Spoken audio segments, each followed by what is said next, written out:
কোরআনে কোন নবীর নাম একবার উল্লেখ করা হয়েছে? ক হজরত জুলকিফল, খ হজরত ওজায়ের, গ হজরত শুআইব, ঘ হজরত ইয়াহইয়া আলাইহিস সালাম।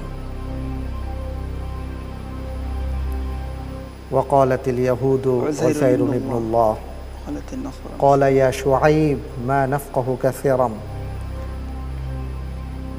يا يحيى خذ الكتاب।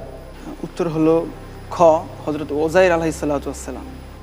আমাদের প্রতিযোগী বন্ধু রবিউল হাসান বলেছেন খ হজরত ওজাইর আলাইহিস সালামের নাম কোরআনে কারীমের মধ্যে একবার এসেছে।